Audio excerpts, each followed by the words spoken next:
Quando a gente encara o abismo, muitas vezes o abismo encara a gente de volta.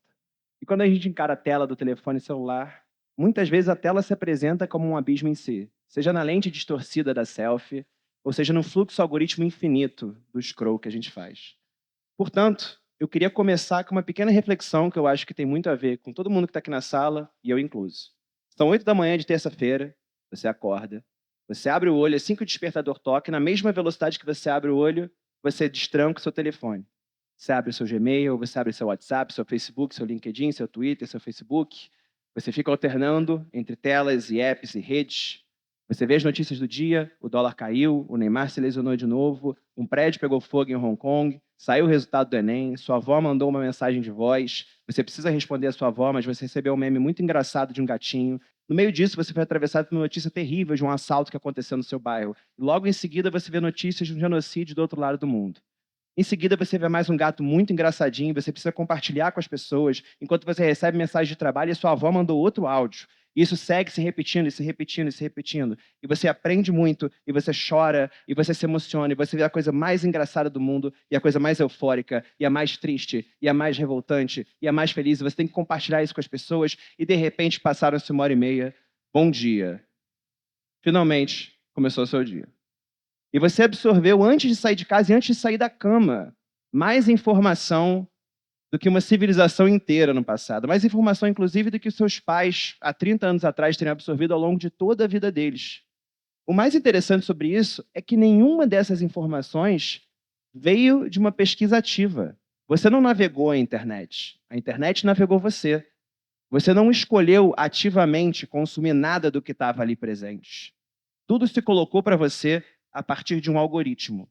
Ou seja, logo quando você acordou, o mundo se desenhou para você de tal maneira, e essa maneira foi completamente agenciada. E é sobre isso que eu quero falar hoje. A gente passa 9 horas por dia olhando para o mundo através do telefone. Essa é a média do Brasil, que é uma das maiores médias de tempo de tela do mundo. Isso produz uma experiência extremamente descorporificada. Ou seja, a gente vive uma série de emoções diferentes, traduzidas na telinha do telefone, enquanto o corpo está ali, catatônico, de madrugada, de manhã, no meio da tarde, num evento importante, com os seus amigos, quando você está minimamente entediado. Ter essa exposição a esse mundo hipercomparativo, a esse mundo violento, a esse mundo agressivo, a esse mundo colossal que se impõe diante de você a partir de uma telinha, é uma experiência, obviamente, mobilizadora.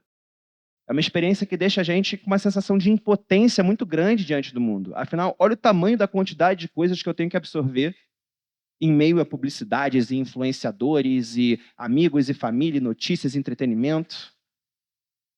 E aí a gente tem a palavra do ano de 2022. Chama-se permacrise, eu acho que é autoexplicativo. É a noção de que a gente entra numa sucessão de crises, né, num loop de crises que se interpolam, de tal maneira que a crise ela não é produzida. A crise é a situação, a crise é o presente, a crise é a constante. Eu acho que, de certa maneira, isso aparece muito para a gente.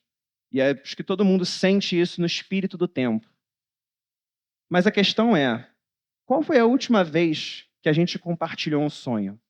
Será que isso está relacionado também a essa sensação de eterna crise que a gente sente? Qual foi a última vez que a gente sentiu no ar, conjuntamente, uma sensação de alguma coisa? Seja pintar a rua para a Copa do Mundo, seja ter alguma sensação de emoção com alguma coisa que acontece coletivamente, seja ter uma mobilização que é de todos nós. Quando foi a última vez que a gente sentiu isso? E o que mudou para que a gente parasse de sentir isso?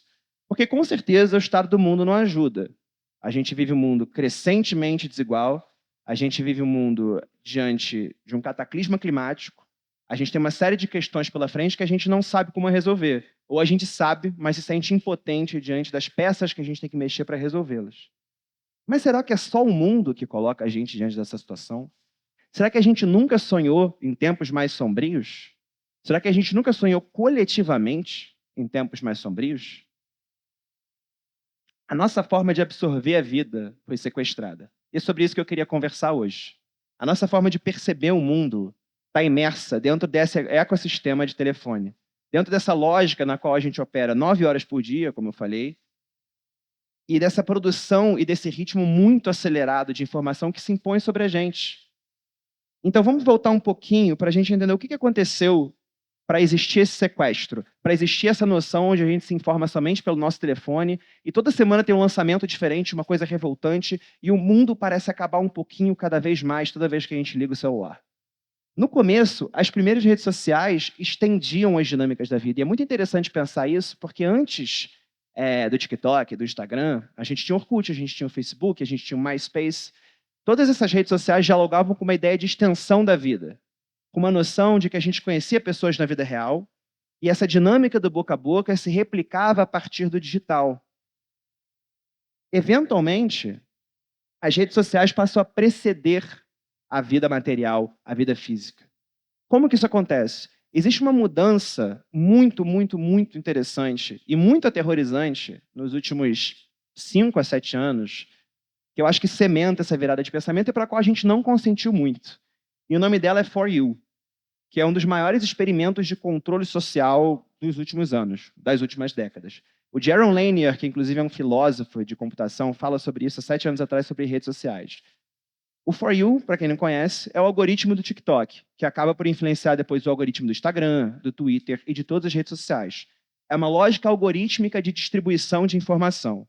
O que ela significa na prática é que se a gente nas redes sociais originais escolhia o que a gente ia assistir, com os amigos que a gente fazia, com as páginas que a gente gostava de compartilhar e seguir, com as comunidades das quais a gente fazia parte e as quais a gente ativamente procurava, começa a acontecer uma mudança aí. E os nossos amigos viram seguidores. E a nossa relação dessa timeline, que antes era cronológica, a gente via o que a gente escolhia ver, alguém começa a escolher isso para a gente. Porque, é claro, existem muitos lados positivos a partir disso, né? A gente tem uma democratização maior das ferramentas de produção de conteúdo, a gente tem uma criação maior de conteúdo no mundo e uma capacidade maior de articulação disso. Mas acontece que se a gente tem muita gente falando muita coisa ao mesmo tempo no mundo, existe uma questão que é: quem é que está mediando o que a gente vê? Porque a gente não consegue mais dar conta de ver tudo que acontece num dia, ou tudo que acontece no nosso Instagram com pessoas que a gente segue há 10 anos e nem vê mais. Quem organiza esse fluxo? São as redes sociais, é o algoritmo. E qual que é a intenção do algoritmo ao mediar o nosso fluxo de informação, ao escolher o que a gente está vendo? É manter a gente conectado, é manter a gente transfixado na tela. Porque toda vez que a gente fica um pouquinho mais de tempo, a gente vê um pouquinho mais de publicidade e eles fazem um pouquinho mais de dinheiro.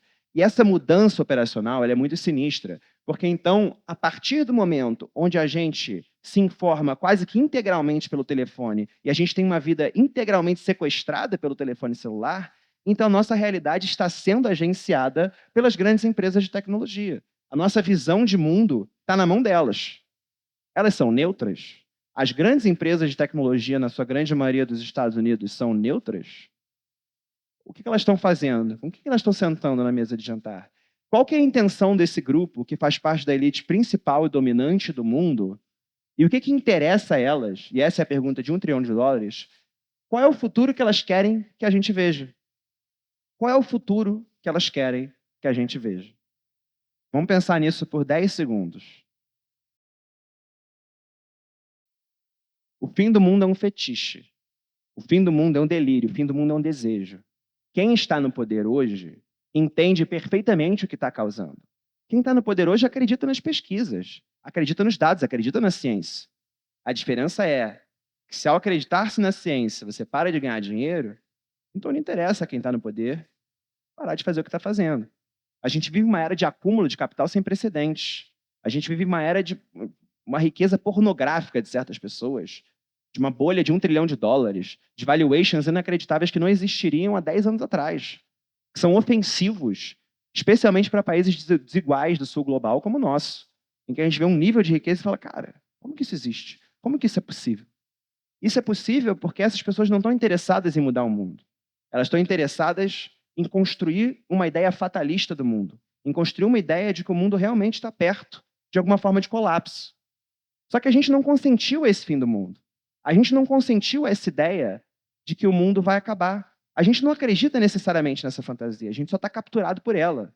Porque a gente passou a se informar nos ambientes que são regidos por esses 1% que controlam boa parte da tecnologia de comunicação do planeta. E a gente está rendido a isso. Então vamos falar de esperança, para mudar um pouco desse papo pessimista. O primeiro começo, eu acho, é recuperar a nossa autonomia de tela. E quando eu falo de recuperar a autonomia de tela, eu não estou falando de disso se emplacar como uma solução individual que resolve tudo. A gente resolve o mundo a partir de políticas públicas. Mas como é que a gente muda a nossa forma de pensar para conseguir impactar políticas públicas? Recuperar a autonomia de tela significa entender que a sua atenção é o capital mais importante que existe. E é exatamente por isso que esse capital, nesse momento, está capturado por essas empresas. Quando a gente se coloca para fora das redes sociais e quando a gente se coloca para fora da lógica do algoritmo e do hiperestímulo, a gente desacelera. E o Bayo Komolafe, que é um filósofo nigeriano que eu aprecio muito o trabalho, geralmente fala nas suas aulas um ditado em Yorubá, que é: os tempos são urgentes, portanto, vamos desacelerar. Essa lógica é muito interessante, porque se vocês pararem para pensar, no mundo do hiperestímulo, desacelerar é sair da inércia. A ideia de você estar minimamente tranquilo e de você sair do ritmo hiperacelerado das redes sociais, onde qualquer micro momento de tédio, qualquer formulação de um pensamento, qualquer momento onde a sua cabeça viaja é capturado por você abrir um aplicativo e scrollar, sair disso, então, é um movimento. Até porque esse movimento é contraintuitivo. Ter uma noção do seu uso das redes sociais, eu não estou falando de sair completamente, se remover, porque a gente está envolvido nesse ecossistema por razões profissionais, pessoais, afetivas, sociais. Agora, se desconectar um pouco mais e ter noção de que a temporalidade das redes sociais não é a temporalidade da vida, é uma coisa que muda tudo. E desacelerar, portanto, é sim sair da inércia. É um movimento contraintuitivo. Pensar o mundo sob outra temporalidade é profundamente importante. Isso é uma coisa que a gente esquece. Tudo acontece num tempo diferente. A tomada de decisões do mundo não pode acontecer na tomada de decisões aceleradas e impossíveis das redes sociais, onde a gente está sempre postando meios pensamentos no Twitter, no Instagram. A gente não formula nada. A gente compra opiniões o tempo todo, a gente compartilha, a gente se envia, e a gente não tem um tempo de amadurecer ideias. E a gente não tem tempo para nuance. A gente não tem tempo para coisas que não são preto no branco, que não são achatadas. Mas dá para a gente sair desse achatamento do mundo. Porque o cansaço é coletivo. E eu queria usar muito essa palavra do coletivo. Especialmente porque, então, existe alguma coisa aí que a gente está sentindo junto. Que é a sensação de coletividade. A gente está conjuntamente cansado. Existe uma sensação associada nisso. Existe um sentimento que todo mundo consegue identificar nessa sala, independente de onde está politicamente posicionado. E no sul global, especialmente, a nossa maior tecnologia é a coletividade. É o festejo, é estar junto, é a celebração, é a alegria para enfrentar a vida de muitas maneiras. É pensar que estar junto e construir um senso de comunidade é muito do que pauta algumas das culturas mais importantes e mais potentes do mundo, como a brasileira. Por isso que eu queria muito falar sobre flanquear o fim do mundo, nesses 2 minutinhos finais. Se a gente tem uma ideia aqui de que o fim do mundo é um empurrão inevitável contra a gente, quando a gente se encara na ideia de tentar empurrar de volta no mesmo fluxo que nos empurrou, a gente está capturado por essa lógica de pensamento. A gente está capturado pela mesma noção de que com as armas que eles têm, a gente não tem armas suficientes. Mas quando a gente desacelera e a gente pensa sobre outras premissas, a gente começa a entender que existe uma forma de pensar um mundo diferente que não passa por simplesmente ir na mesma direção, mas talvez por um eixo transversal, que é voltar a sonhar. Sair da lógica do algoritmo é romper com a dominância do digital sobre o físico. Sair da lógica do algoritmo é entender que a vida acontece de outras maneiras e se dá de outros tempos. E que o nosso sistema de recompensa não precisa ser um mecanismo de hiperestímulo que mantém a gente preso no telefone, mas sim coisas que a gente pode exercer na vida real e que fazem sentido para a gente e que lentamente constroem uma ideia de coletividade. Porque o mundo é enorme fora da tela. Ele tem passado, ele tem presente e ele tem futuro. Ele não é o eterno presente no qual a gente está confinado, essa sucessão de instantes infinitos onde a gente não consegue enxergar um futuro e cancela ele. O mundo tem muito futuro porque o mundo tem muito passado. Infinitos mundos já foram postos à mesa por outros povos e outras culturas. Isso é muito importante da gente lembrar. O tempo já foi visto de forma diferente, a vida, a morte, a sucessão das coisas, a forma de enxergar e dar sentido às coisas. Então, qual que é o nosso plano? O nosso plano é voltar a olhar no olho. Porque se a gente não olha no olho, a gente não tira o olho da tela. O nosso plano é entender que a coletividade é contracultural e offline. A gente não encontra a coletividade na internet. A gente pode hackear a internet para usá-la a nosso favor, mas as redes sociais hoje são mecanismos de individualização. Mas na vida, a gente tem coletividade. E na vida, a gente tem vida real. Qual que é o nosso plano, mais uma vez? É olhar no olho, é estar em comunidade, é olhar para os nossos vizinhos, é se organizar no nosso bairro, é fazer algum jardim, é pensar em como é que a gente se organiza para pensar o futuro, é fazer pequenas mobilizações que, de repente, organizam um bairro, que, de repente, organizam uma cidade, que, de repente, organizam alguma pauta de projeto público. E a partir do momento em que a gente se emancipa das telas e começa a voltar a entender alguma forma de compromisso e comprometimento com o outro, que é muito diferente da gente na vida real, a gente sai de uma câmara de eco que prevê uma catástrofe. Então, nosso plano é emprestar sentido às coisas. E é voltar a produzir sentido para a gente, para quem está ao nosso redor e, portanto, para o mundo. Obrigado.